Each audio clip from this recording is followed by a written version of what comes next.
Cette conversation se tenait une nuit de Noël de l'an de grâce 1600 étant entre le révérend Dom Balaguer, ancien prieur des Barnabites, présentement chapelain gagé des sires de Trinquelage, et son petit clerc Garrigou, ou du moins ce qu'il pensait être le petit clerc Garrigou. Car vous saurez que le diable, ce soir-là, avait pris la face ronde et les traits indécis du jeune sacristain pour mieux induire le révérend père en tentation et lui faire commettre un épouvantable péché de gourmandise. Donc, pendant que le soi-disant Garrigou faisait à tour de bras carillonner les cloches de la chapelle seigneuriale, le révérend achevait de revêtir sa chasuble dans la petite sacristie du château. Et l'esprit, déjà troublé par toutes ces descriptions gastronomiques, il se répétait à lui-même en s'habillant. Des daines de rôti, des carpes dorées, des truites grosses comme ça. Dehors, le vent de la nuit soufflait en éparpillant la musique des cloches.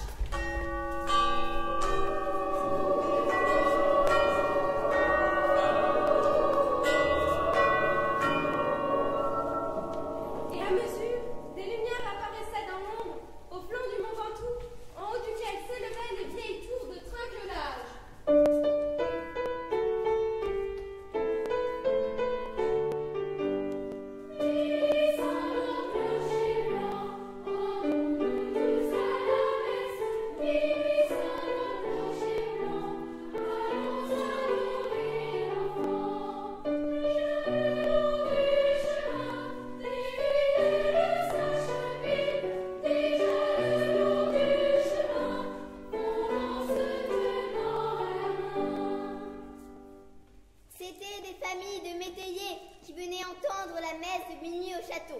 Ils grimpaient la côte en chantant par groupes de 5 ou 6. Le père en avant, la lanterne en main, et les femmes enveloppées dans les grandes mantes brunes où les enfants se serraient et s'abritaient.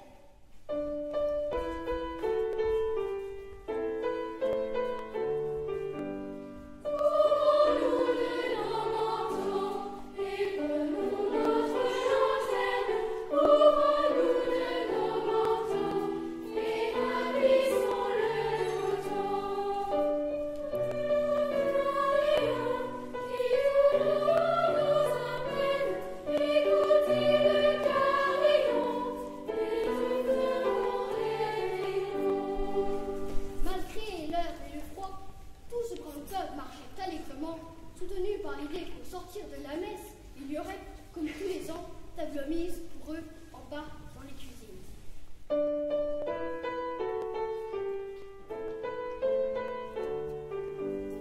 Souvenons-nous, mes amis, c'est pas une nuit pareille.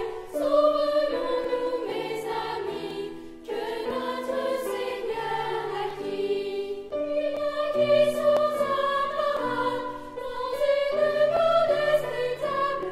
Il naquit sans apparat, sans mélange d'état.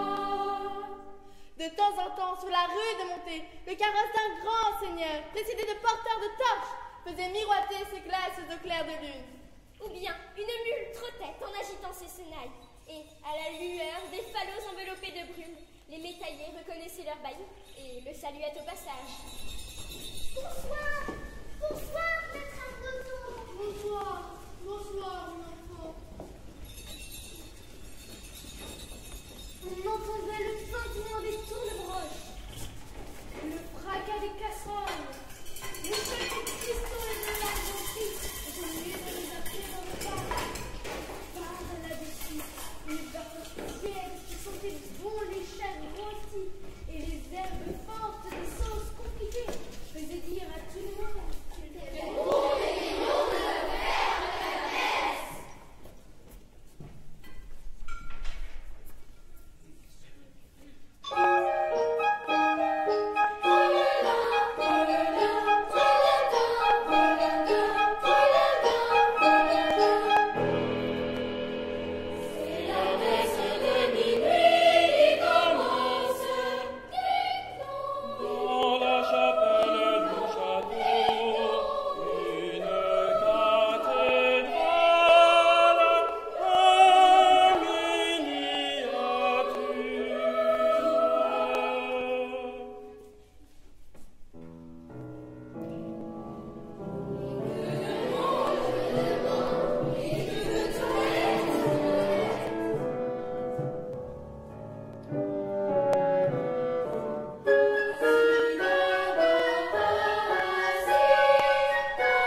Il se figure les cuisiniers en rumeur, les fourneaux brûlent un feu de forge, la buée qui monte des couvercles entrouverts.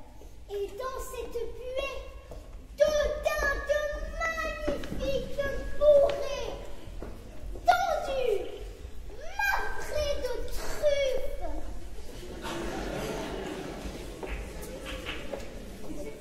Ou bien encore, il voit passer des files de pages, portant des plats enveloppés de vapeurs tentantes, et avec eux, il entre dans la grande salle déjà prête pour le festin.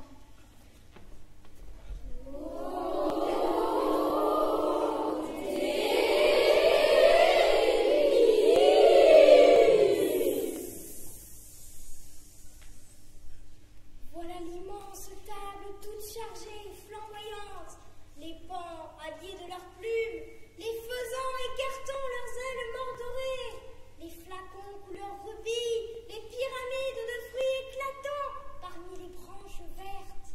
Et ces merveilleux poissons dont parlait Garrigou. Étalés sur un nid de fenouil, l'écaille nacrée comme s'ils sortaient de l'eau, avec un bouquet d'herbes odorantes dans leurs narines de monstres. Si vive est la vision de ces merveilles qu'il semble à Don Balaguer que tous ces plats mirifiques sont servis devant lui sur les broderies de la nappe d'autel. Et 2 ou 3 fois, au lieu de Dominus vobiscum, il se surprend à dire de Benedicite. À part ces légères méprises, le digne homme débite son office très consciencieusement, sans passer une ligne, sans omettre une génuflexion. Et tout marche assez bien jusqu'à la fin de la première messe. Car vous savez que le jour de Noël, le même officiant doit célébrer 3 messes consécutives.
Tralala, tralala, tralala.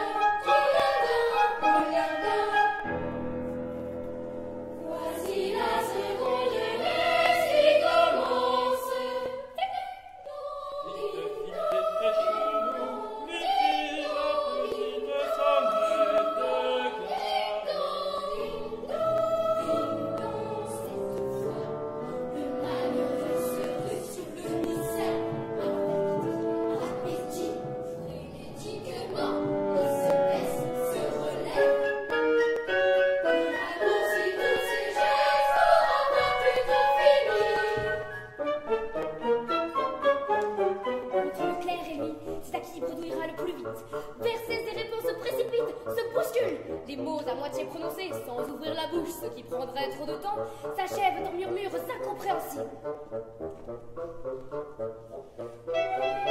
Mea culpa, mea culpa.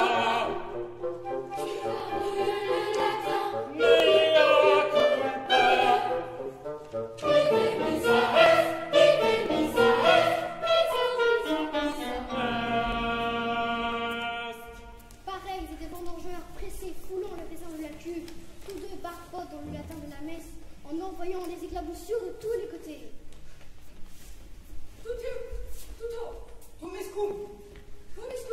Voluntatis. Gloria.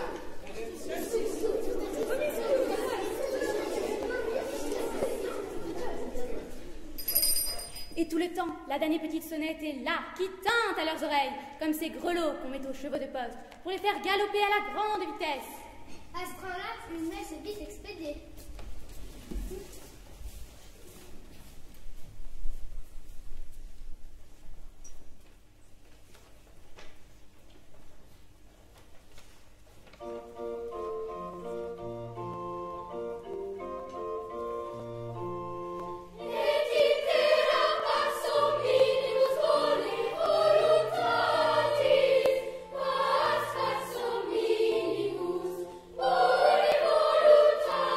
Voluntatis,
tentation en tentation, il commence par sauter un verset, puis deux. Puis l'épître est trop longue, il ne la finit pas. Effleure l'évangile, passe devant le credo. Sans entrer. Saute le pater, salue de loin la préface, et par bond et par élan se précipite ainsi dans la damnation éternelle, toujours suivi de la femme qu'elle court. Qui le seconde avec une merveilleuse entente, puis relève sa chasuble, tourne les feuillets deux par deux, bouscule les pupitres, renverse les burettes, et sans cesse secoue la petite sonnette. De plus en plus vite, de plus en plus fort. Le harcèle, le caribou, le bouscule.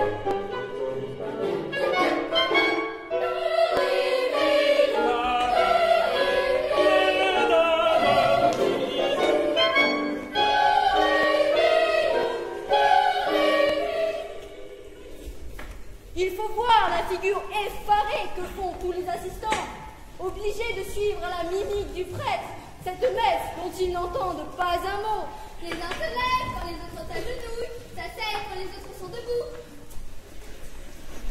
Non mais pas trop vite. On ne peut pas suivre. Murmure la vieille douairière en agitant sa coiffe avec égarement.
fourchette dans une aile de jolies notes, noyant le remords de son péché sous des flots de vin du pape et de bons jus de viande.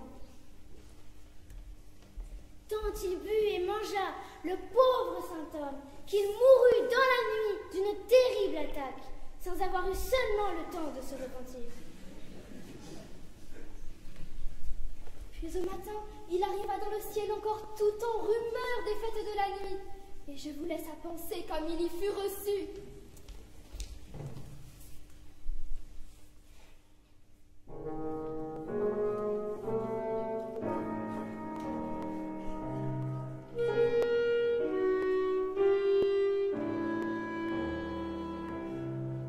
Retire-toi de mes yeux, mauvais chrétien.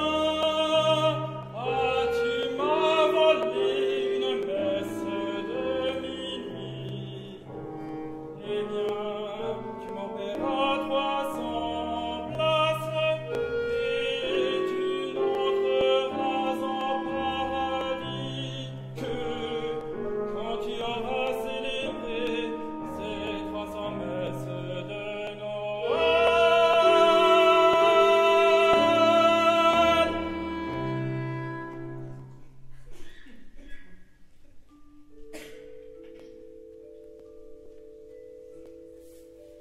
Et c'est ainsi que tous les ans on évoque ce conte de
Mais ce que ne dit pas Alphonse Daudet, c'est que dans l'autre monde, le brave curé, pour sa punition, sera transformé en boucher. Le voilà obligé, aidé de son clerc Garrigou, à couper des têtes de veau, à écailler des poissons, à farcir des dindes, à entrelarder, rissoler et farcir, et ce, pour l'éternité.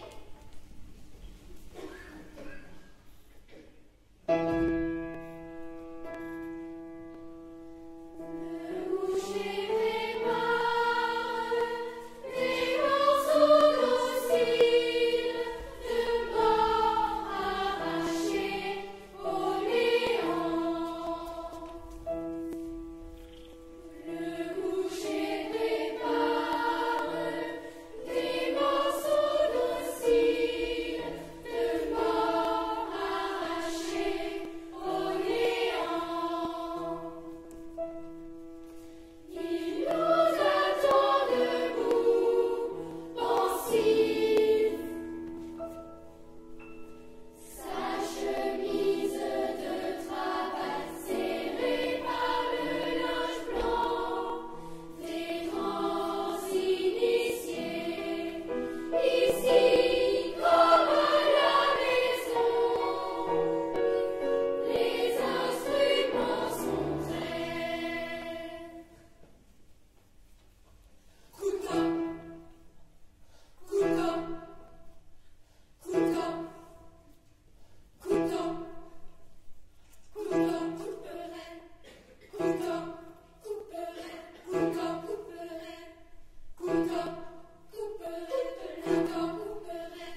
totalement écœuré de dinde farcie, eh bien, détrompez-vous.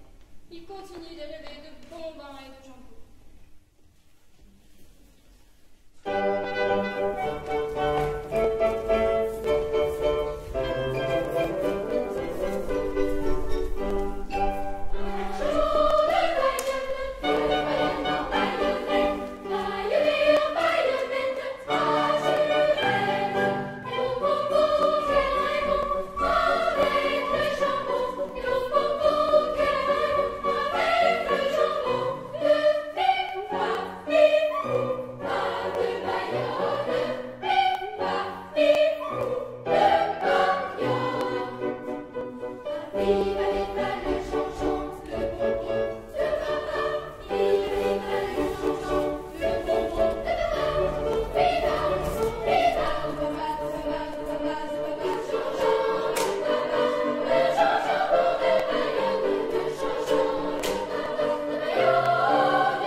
harmonique, à trois voix, etc., au compositeur Gaspard Corrette, à tous les styles, et qu'il puisse mémoriser une phrase de théâtre et puis la déclamer avec caractère nécessitant tout ça. Et ils sont, voilà, ils ont aussi dansé, ils ont fait un petit peu des choses qui n'étaient pas communes pour notre travail. C'est le début, j'espère, d'un grand travail dans la continuité de ce qu'on a entamé ici. Je voudrais remercier beaucoup tous ceux qui ont permis ce concert d'avoir pu se réaliser, c'est-à-dire l'Auditorium Saint-Germain et ses équipes techniques, les costumes qui nous ont recrutés, gracieusement confectionnés, la brilleuse, la coiffeuse, la chorégraphe, je ne peux pas tous les citer, tous nos musiciens qui sont issus des conservatoires, donc pour la plupart des Jean-Philippe Bravo, Olivier, Sophie, et puis Mathilde nous vient du conservatoire du 18e, Benoît est un jeune chanteur plein de talent et beau bel avenir, et Anna, notre accompagnatrice, qui est toutes les semaines fidèle et avec nous, avec notre travail. Annie Daguerre, percussionniste, pardon, et Jean Renaud, organiste. Je vous en dis plein, et puis voilà, je voulais dire que j'étais très fière des enfants d'avoir pu aller jusqu'au